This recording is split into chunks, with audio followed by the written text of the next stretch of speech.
conversation now. Hello? Yeah. Oh, okay, you back.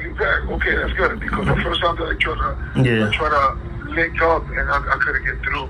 Yeah. But no. So like we were saying, you mentioned the individual. What's his name again? Pretty what?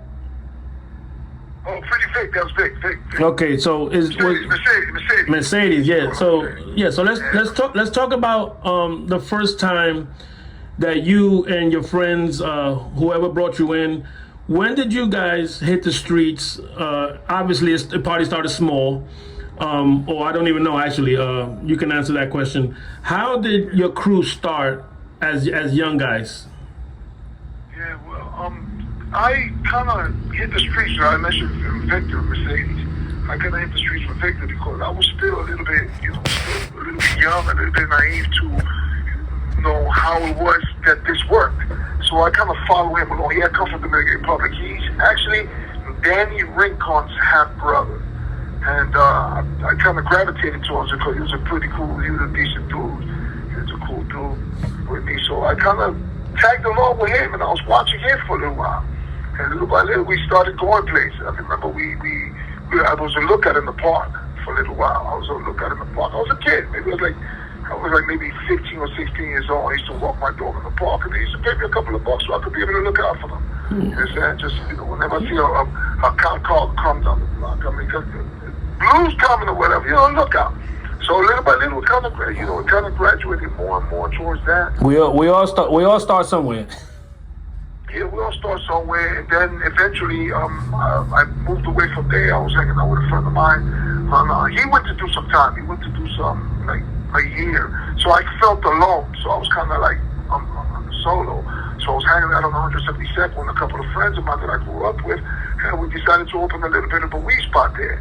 That's what I was doing for a long time. I was selling weed, and I was getting to know how it was. I kind of learned. That was like my stuff. That was like my education on the streets. I started knowing, what it was about, moving cocaine and, how to deal with customers and stuff like that. And little by little, I was basically, I came upon with one of my individuals who was like, yo, listen now, we got something going on in the Bronx. If you want to take off with us to the Bronx, we can shoot out there, and I'll give you a decent salary. This out of the way, and we made our way out to the Bronx, and everything after that was history, because after 10 years of being on the streets, we all got everybody. I mean, every single person that I grew up with, male on my block, we all wound up doing time on this case, on this famous, infamous Wild Cowboys case, and everybody went their own direction because, once, you come to prison, everybody,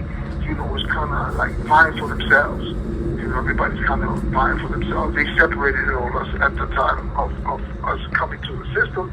And we basically, we had to figure it out. I had to figure it out. At the beginning, this bid, I was lost.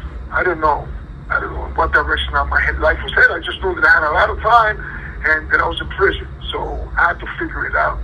I had to sit down and analyze my situation, but I still had to learn, the ropes. I had to learn, how to get with the program because I didn't know. I've never been in prison. I've been on Rikers Island a couple of times, but I've never done a state bid. So once I found myself in that position, I had to realize, I came to the realization that if I don't make this happen for me, nobody's gonna make it happen for me. I totally get it. So let's break this because I myself, out of all the documentaries I've seen, true or false, I don't even know what is that label. The Wild Cowboys, all right? I have no idea what that is. So, you just said that you and your friends, and then I know, if I remember correctly, it was Lenny and his brother. I forgot his brother's name. So, was it 2 different neighborhoods that formed, or was it 5 different neighborhoods that formed that created that, or that was the media's name? Like, did you guys ever fucking have Wild Cowboys chains on? Like I don't know. It wasn't like that. That was at that era, at that time. It was during the Giuliani administration. He was a mayor at the time, he came up with this concept, conspiracy in the first degree is just like RICO. Conspiracy in the first degree in the state is just like RICO in the feds. Mm-hmm. And that's what they did. He started grabbing clues, and then now the DA just sensationalized these cases. They were giving names to these groups. What they were doing was they would grab a bunch of guys, and this is your crew. They had Yellow Top, the YTC, the Young Talented Children, they call them. They had a group called Purple City. They had the Dominicans up on 158. They called them the Jerry Girls. So they were dubbing these names, giving these names to these individuals to sensationalize it in the media.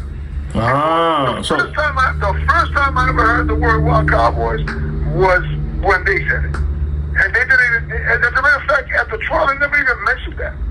They never even mentioned that name Wild Cowboys. Oh, so I'm thinking you niggas had, I'm thinking you niggas had. No, this is the media. This is the DA's office at the time. Oh. Looking down in his crooked cronies. They were giving these names to these groups. They had the Spanglers, the Jamaicans had the Spanglers, and they had La Compañía, and they had a whole bunch of different names. And this is just catchy. Give it a brand. Yeah, So it sells. It sells paper. Yeah, it sells newspapers. It sells. Not only it sells newspaper, but it also sensationalizes. The story. It makes it seem like bigger than life. Bro, I could give an example. Yeah, I could give an example. Yeah. They called those young kids that they falsely accused the Central Park Five. Yeah, the Central Park Five. They give them names to sell papers. Yeah. They know that shit works. Hell, fucking yeah. You have to brand it, and then people associate that name to this heinous crime. There you go. Those are guys. As soon as you hear the Central Park Five, what are you going to use? Those are the guys that raped the lady in the park. Yep. Or something to the effect. Yep. The same thing. They did that with all these, all these crews they were picking up. I mean, they pick up people and they put them all together. There's people on my indictment that I don't know who these people are. I've never met these people in my life. And they part of the Wild Cowboys. And they're part of the Wild Cowboys. You read the book. I read the book that Robert Jackal wrote years ago, and it's like, who are these people? And they make it seem like this is one crew. These people all know each other. They're all interconnected one way or another. That's not the way it is. That's called sensationalism. Yep. That fails. And that's in everything. Because when you're let me ask you something. When you're gonna go see a movie, the trailer, they don't show you the boring parts. They show you the exciting parts. Yeah, the cars blowing up, the helicopter, exactly. the guns. Yeah, they same thing. Same concept. When you're gonna buy a record, like when people put out records, they don't give you the B-side. They don't show you they don't play the B-side. They play the one or two records that are gonna be popping. You're gonna go and spend your money on the music, and then you realize, wait a minute, there's only 2 or 3 records on this that are really worth anything. Everything else is just bullshit. Everything else is filled. That's the same thing. They put these names and they make this sensational story, and people run with that shit. And I'm gonna tell you something right now, bro. Now that I'm in my world of podcasting, when I do the clip, I promote. Yeah. Like I'm gonna I don't know what I'm gonna promote from you yet, but it's gonna be something good that you said. And that's just part of the game. So that's part of selling. Bringing people in. So that's how you bring them in. Yep. But so yeah, because and you know why I asked that question, because it didn't make sense to me. I'm like, okay, this person did this, and like even though with Brazen's story, like. He was talking about all these names, right? This guy killed this guy, and I'm like, okay, do these motherfuckers know each other? I didn't even know if you guys knew each other, because there was so many different issues. That's all part of the game, man. That's all part of the game. They need to sensationalize stories. Look, let me tell you something. Everybody that's been involved, from the judge on down, has written books about this case. Yeah, they want. Book called 25 to Life. That Robert Jackal wrote Wild Cowboys. Michael Stone wrote Gangbusters. And this is 35 years later almost, And people are still talking about this. People are still interested in the story. Why? Because they sensationalize to the point that people are interested to know, the details. They want to know what it was, how it was. I asked a friend of mine, what's the fascination with people, society, with the bad guys? With Scarface, with Goodfellas, with fucking. That's what America likes. That's what they like. Remember Jesse James and Butch Cassidy and the rest of his all that shit. I'm talking about back in the days, and it moves on down the line. All these, like I was watching the other day on the History Channel. They had, they're still talking about Paul Castellano. Paul Castellano got killed in 1986, and they're still talking about him. John Gotti's been there for 15, 20 years. They're still talking about him. So there's a fascination. There's a fascination. In public with people that are perceived to be bad. Yep. People that have been pegged as being, this is the bad guy. You know who said it best? Scarface said it best. When he was you gotta have somebody to point your finger at to say that's the bad guy. I'm a good person because I act like this, and that guy acts bad. He does these things. He's a bad guy. And the American public loves this shit, No, but on the other side of that, you know what's crazy, bro? If God was to give you, like you just said earlier, that someone said, what would you do if you come outside? Bro, I'm gonna tell you something right now. If you come home, God bless, tomorrow. When I come home. When you come home, and it's sad to say, but I'm gonna say it anyway, you're gonna be a fucking legend in the streets, bro. And I don't know if that's a good thing for you or bad, but people are gonna look at you like a fucking rock star, bro. The other day, I was talking to a youngster, and he told me something that impacted me. He told me, Pac, I look at you and I see who you are today, but when I was on the streets, I wanted to be just like you when you was in the streets. Mm-hmm. And I was like, yeah. And I told him, we spoke a little bit, I'm a mentor. I try to mentor some of these young guys that want to listen. I try to mentor them. And I told him, I want you to copy me as the person that I am today. I want you to copy me as a person that's making better decisions and is helping, others make better decisions. A person that's willing to inspire, to motivate, to help transform you into the best person that you can be yourself. And I don't want you. I feel embarrassed. I feel embarrassed as a person that I left, the example that I left behind for you young folks, back in the days. I feel embarrassed about that. You know why? Because if I would have had, an opportunity to take, a step back and look at the destruction that was being, emitted into our neighborhoods, I would have realized, I'm not part of the solution. I am the problem. You understand? And if I you admitting that is big, bro. You admitting that is big. Oh no, that's a definite plus, man. Because you have to come to grips with where you come from to show everybody where you are. That's how come I wrote the book. I wanted people to see this is where I started out as. You understand? And if you read the book, the whole book, you'll see that the beginning of my bid and during my tenure doing this incarceration, it hasn't been always, me focused on the right things. I was doing, stuff in prison, to survive, move forward. They weren't right. They were not right. But at the same time, I eventually got it. The switch clicked, and I said, wait a minute. I got to do something better. Why? Because I'm hurting not only myself and my chances of getting out eventually, because who wants to gamble? Who wants to roll the dice on somebody that they look at the records like, this dude is a disaster. Who wants to roll the dice on that? Yeah, well, I want to get into But let me finish the point that I was making. Yeah. You understand? So when the moment that switch clicked, that I realized that I got to start doing things differently. I saw that I was hurting my family. In the process of me doing whatever I wanted to do when I first came in, I was hurting my family. One time my mother shows up. It's in the book. I don't know if you got to that chapter. My mother showed up with my sister to see me, and I was stabbed up. I had a couple of stab wounds. I was shackled up. I'm in the box. And my mother started crying. I was like, yo, listen, when you was in the streets, my biggest fear was that I had to pick up the phone and hear somebody tell me that you was shot dead on the street somewhere. And then you you come to prison and I felt a little bit better. That's strange to say that you're in prison. I felt a little bit safer. You know, I feel a little bit better that you were safe.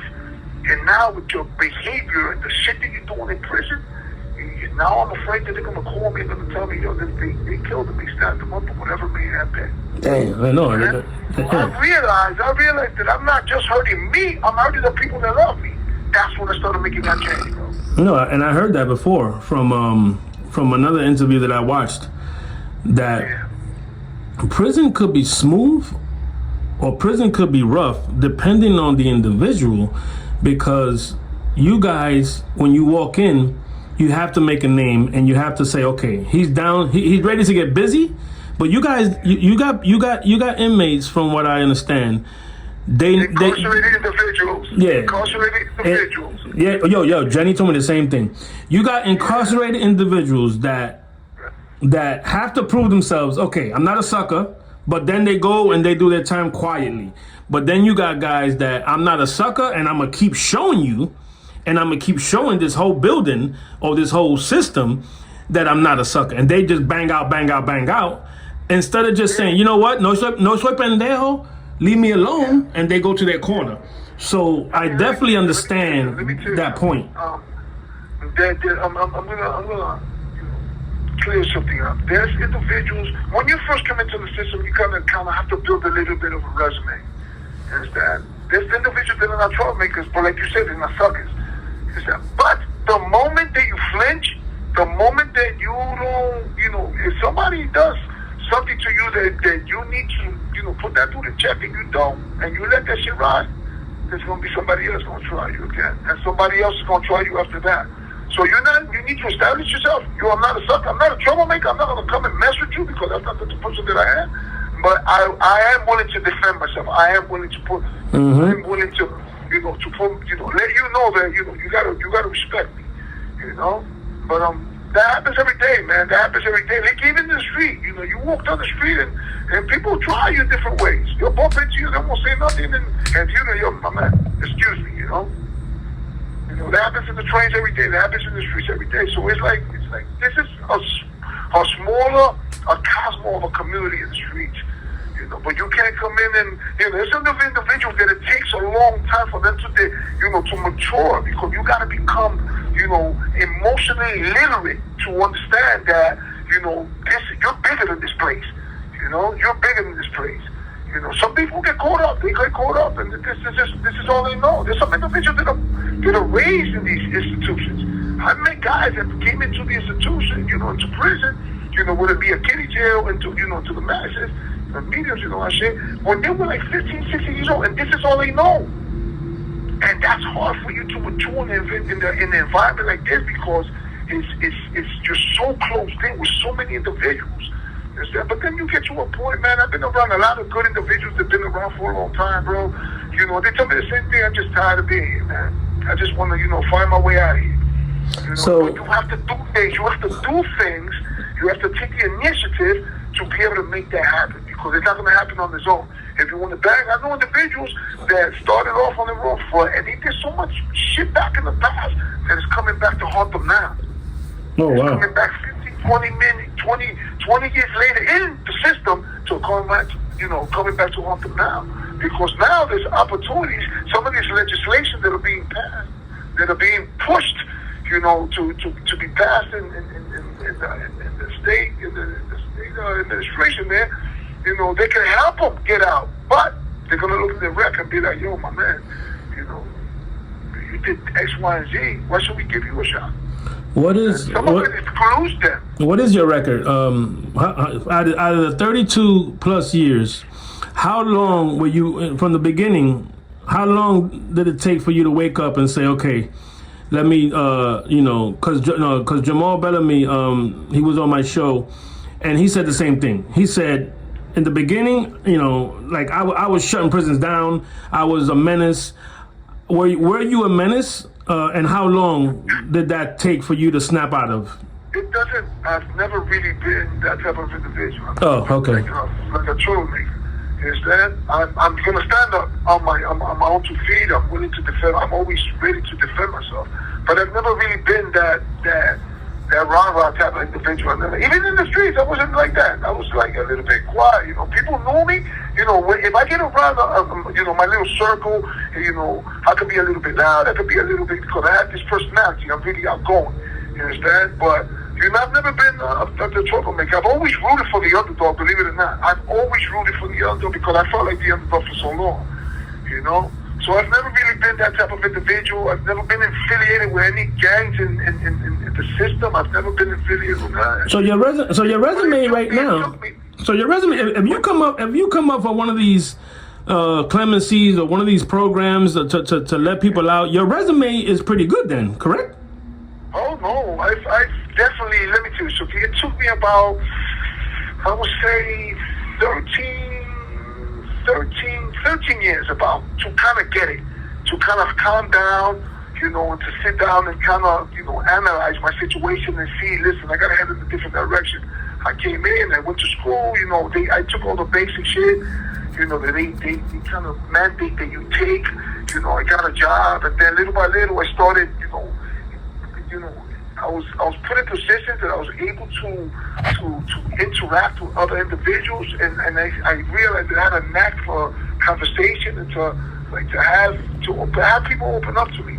So I knew that I had that gift, and little by little, it kind of like it got easier and easier. And once you read the book, man, oh no, I'm locked in. I'm locked in, bro. Yeah, I stayed out of trouble for a long time. I try to gravitate towards individuals that are, on a positive mindset, productive mindset. It's been some time that, that I met these guys. I was a part of this organization called Voices from Within, and they helped me kind of get my thoughts in kind of in check and start doing different things with my time, because that's one thing. One of our models is, redefining what it means to pay a debt to society. Everybody thinks that, you come into prison and just doing your time, you're paying your debt. Now you got to do something with your time. It's not only going to help you, but it's going to help others. You're going to be able to step up to the plate and help others, individuals kind of develop, their potential. There's a lot of individuals that have potential to do great things, do good things. They just don't have nobody to guide them in that direction. And kind of, that's what we were doing with that organization. But I've gone to college. I've gained a degree. I've been involved with Choices. This group. We put these events together called Choices. Choices stands for choosing healthier options in every situation. I went to the first town hall meeting in the maximum security prison. I've met, countless individuals that are about change. That's what you need to do. You need to surround yourself, with people that are kind of similarly minded to you, to what it is that you want to do. For a long time, I know I wanted to do something good. I just didn't know how to articulate my thoughts. I didn't know how to articulate my words to be able to express myself.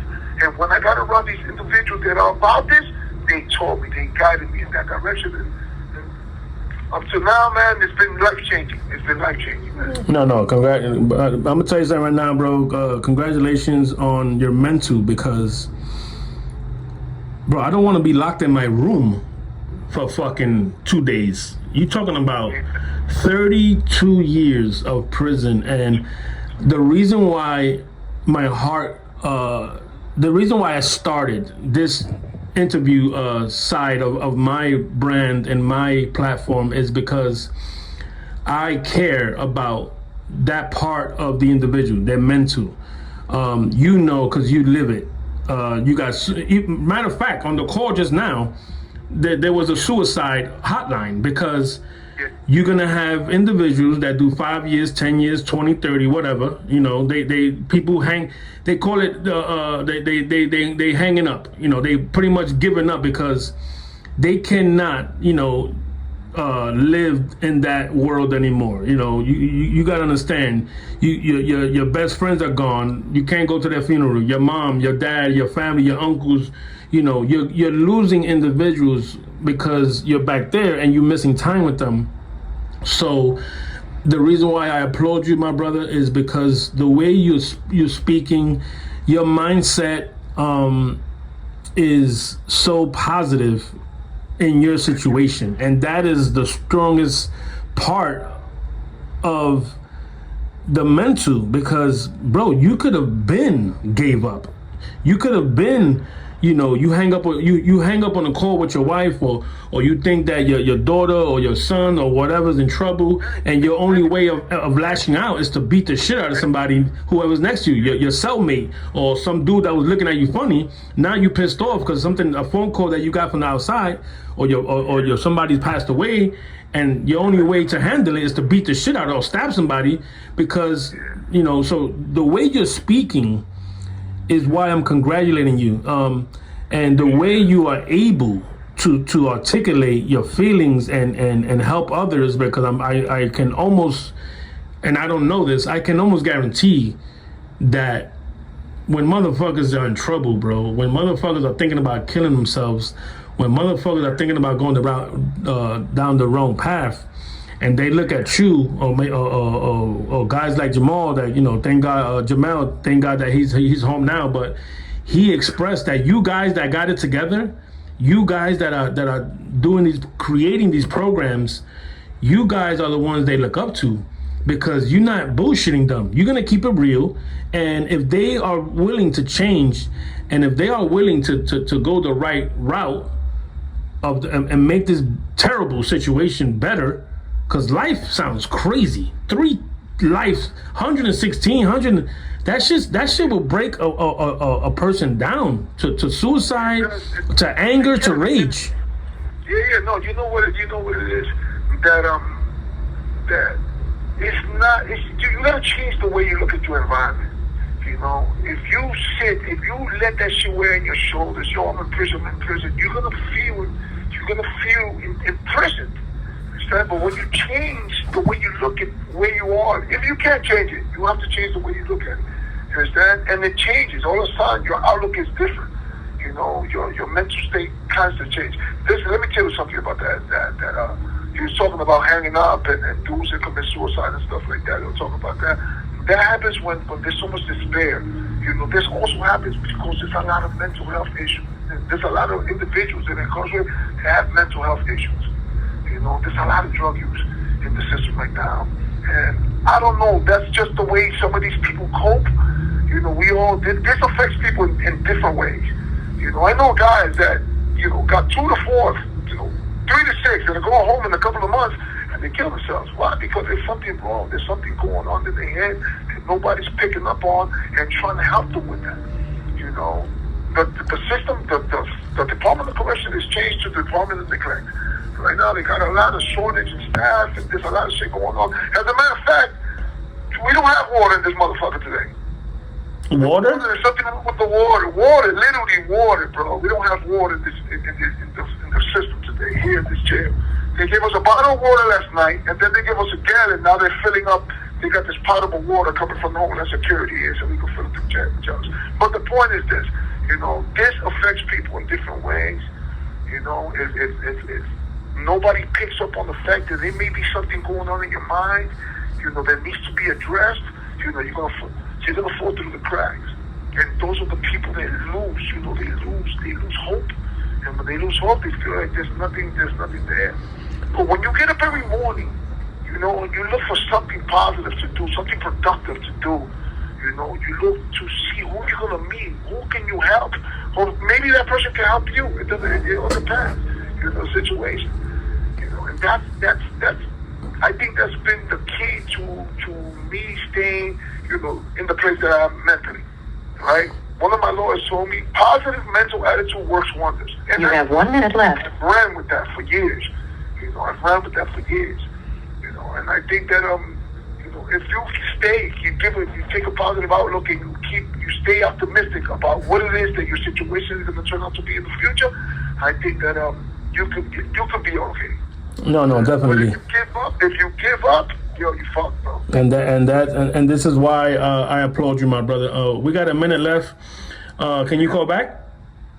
Yeah, I'll be able to give you about another 20 minutes. Okay, all right. So the next call, we're gonna focus on the book.